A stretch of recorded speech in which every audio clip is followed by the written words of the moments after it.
Okay, let's dive in. You sent over some really rich source material on Amritsar, India.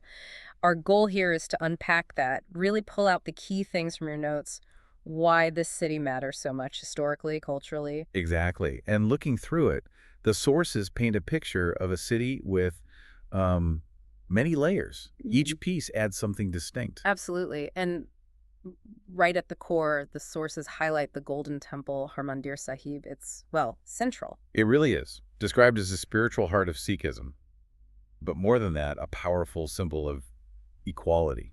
Yeah, and openness. The sources stress it's open to everyone, regardless of faith. 2047. Which is a pretty direct expression of those principles. And I thought the detail about the Amrit was fascinating. The holy pool. The city's name literally comes from it, pool of nectar. That connection feels quite profound. It does, and you can't really talk about the Golden Temple without mentioning the langar. That comes through strongly in the It's a material. community kitchen, right? Yeah, it's serving thousands of free meals daily. It's described as equality in action, a massive scale, not just talk. Incredible. But Amritsar isn't just about that spiritual piece, is it? There's a heavy weight of history, too. Your sources mention Jallianwala Bagh. Yes, the historic garden. It's primarily a memorial space now. It commemorates the 1919 massacre, a really tragic event where British troops fired on unarmed civilians. During a peaceful protest, the sources said. Exactly. It's highlighted as a key moment in the independence struggle, a place of significant national memory and grief located right within the city. So you have these two powerful sites, the spiritual center and this place of deep historical trauma, almost side by side. The broader history gives context, too, founded way back in 1577. That's right, by Guru Ram Das, the fourth Sikh guru. And it wasn't just founded and left. The sources note its importance later in the Sikh Empire under Maharaja Ranjit Singh, and then as a hub during the independence movement.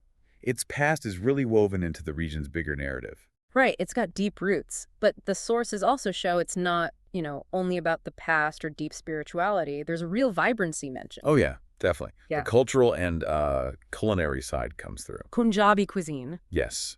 Your notes specifically flag things like Amritsari kulcha, butter chicken, lassi. It sounds, well, delicious. It really does. And the markets, too. Hall Bazaar, Guru Bazaar. Selling textiles, Mm. those traditional judies, handicrafts. It gives you a sense of the everyday buzz beyond the main sites. Shows it's a living city. Very much so. And speaking of unique points of interest, the Wagah Border Ceremony gets a mention in your material. Right, that daily flag lowering ceremony. It's actually a bit outside the city, isn't it? About 30 kilometers away. Yeah, on the border with Pakistan. Hmm.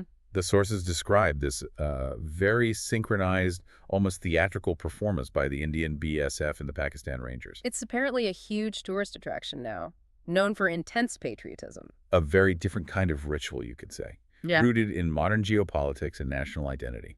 And the practical details are there too, well-connected, airport, major festivals like Baisakhi, Diwali celebrated with energy. So it connects outwards, and it has its own internal rhythms of celebration. It seems to blend the sacred, the historic, and the everyday quite dynamically. So putting it all together from your sources, you've got this profound spiritual core at the Golden Temple focused on inclusion, then the stark historical memory of Jallianwala Bagh.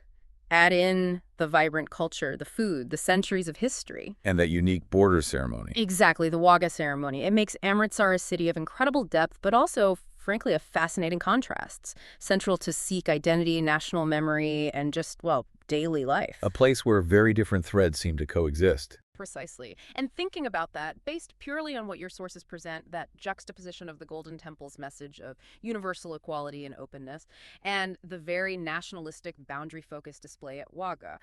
Here's a thought for you. How does a city like Amritsar navigate embodying these, well, seemingly quite different expressions of identity at the same time? What might that duality, shown so clearly in the material you gathered, tell us about the place itself?